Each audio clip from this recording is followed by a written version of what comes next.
இயேசு கிறிஸ்துவின் நாமத்தில் உங்கள் அனைவருக்கும் அன்பின் வணக்கத்தை தெரிவித்துக் கொள்கின்றேன். இன்றைக்கு ஒரு அருமையான வசனத்தை தான் நான் கொண்டு வந்திருக்கின்றேன்.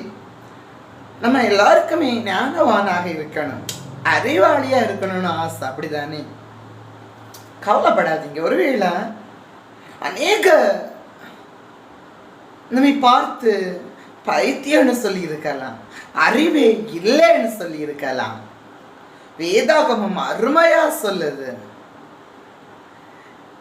ஞானவான்களை அவமாக்கும்படியாக கர்த்தர் சில பைத்தியங்களை தெரிந்தெடுத்திருக்கின்றார் என்று. ஞானமானவர்களை அவமாக்கும்படி கர்த்தர் சில பைத்தியங்களை தெரிந்தெடுத்திருக்கின்றார்.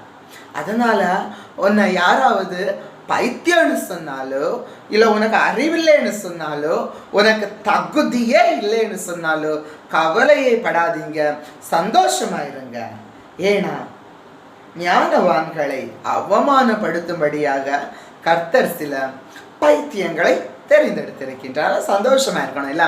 இனி நீதிமொழிகள் 2ஆம் அதிகாரம் 6ஆம் வசனம் சொல்லுகின்றது, அவர் ஞானத்தை தருகின்றார், அவர் வாயினின்று அறிவும் புத்தியும் வரும். ஒரு முறை கூட வசனம் நீதிமொழிகள் 2ஆம் அதிகாரம் அதன் 6ஆம் வசனம் சொல்லுகின்றது, கர்த்தர் ஞானத்தை தருகின்றார், அவர் வாயினின்று அறிவும் புத்தியும் வரும். அப்போ எனக்கு ஞானம் இல்லையே, எனக்கு அறிவில்லையே, எனக்கு படிச்ச முடியலையே அப்படி சொல்றவங்க எல்லாம் ஒன்னே ஒண்ணு, நீ கடவுள்கிட்ட கேளு, நீ அவர்கிட்ட கேட்டா அவர் தருவார், சரியா? ஏன்னா ரொம்ப மார்க் எடுத்து முதலிடத்துல இருக்கிறவன் எல்லாம் ரொம்ப திறமையானவனெல்லாம் சொல்ல முடியாது. வகுப்பில் கடைசியாக இருந்தவனெல்லாம் இன்னைக்கு பெரிய பெரிய கவர்மெண்ட் ஜாபு, வெளிநாடு எல்லாம் போய் சந்தோஷமா தான் வாழ்றான் அல்ல. அதனால முதல் மார்க் எடுக்கணுமேனு நம்ம கேட்கறத விடையும் கடவுள்கிட்ட ஞானத்தை நான் கேட்கணும், அதுதான் என்னது சிறந்தது இல்ல. அடுத்து நீதிமொழிகள்னு சொன்னாலே அவ்வளவு ஞானமான வசனங்கள் எல்லாம் அதிகமா இருக்கும் இல்ல. என் மகனே, உன் தகப்பன் புத்தியை கேள், உன் தாயின் போதகத்தை தள்ளாதே என்று வசனம் சொல்லுகின்றது.